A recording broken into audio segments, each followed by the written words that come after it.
నిజామాబాద్ లో పబ్లిక్ ను ముప్పు తిప్పలు పెట్టిన రౌడీ షీటరు రియాజ్ ను పోలీసులు ఎన్కౌంటర్ చేసుడు మీద మానవ హక్కుల సంఘం పెబ్బలకు అనుమానాలు ఉన్నాయట. పోలీసులు కావాలని ఫేక్ ఎన్కౌంటర్ చేసినట్టుండ్రా లేకుంటే అసలు ఎన్కౌంటర్ చేసిర్రా? రౌడీ షీటర్ రియాజ్ గాడు నిజంగానే దావకాన్ల కావలి ఉన్న పోలీసుల మీదికి కొట్లాటకు పోయిండా? పోలీసులు తుపాకీ గుంజుకొని బెదిరించిర్రా? ఇట్లా మస్తుగానే అనుమానాలు మాకు ఉన్నాయి. మీ పోలీసు పెబ్బలు వెంటనే రౌడీ షీటర్ రియాజ్ ఎట్లా చచ్చిపోయిండు, ఎందుకు చచ్చిపోయిండో మొత్తం మాకు వివరణ ఇయ్యాలని మానవ హక్కుల సంఘం పెబ్బలు పోలీసులతోనే అన్నారట.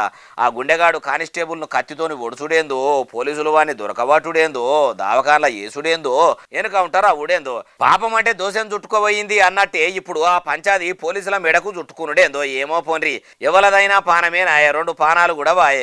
మరి పోలీసులను హెచ్ఆర్సోళ్ళు వివరణ అడిగిండ్రు కాబట్టి ఎట్టెట్లా ఎన్కౌంటర్ అయ్యింది, ఎందుకు కాల్వవలసి వచ్చింది కూడా, ఎట్లాగో దావకాన్ల చేసే ట్రీట్మెంట్ చేయిస్తుంటే అద్దాలు వలగొట్టి హాస్పిటల్లో ఆగం చేసిండని పోలీసులు చెప్పిండ్రు కాబట్టి ఎట్లాగో దావకాన్ల సీసీ కెమెరాలు ఉంటాయి కాబట్టి ఎన్కౌంటర్ ముంగట ఎత్తెట్లెగిరిండో రియాజ్ గాని రియాక్షన్లు మొత్తం ఎట్లుండేనో సీసీ ఫుటేజీని కూడా మానవ హక్కుల సంఘం ముంగట పెట్టి పోలీసులు నియతు నిరూపించుకుంటారా అంటే ఏమో ముంగట ఎరకైతుంది అంటారు. ఏమో చటిన్నోళ్ళు.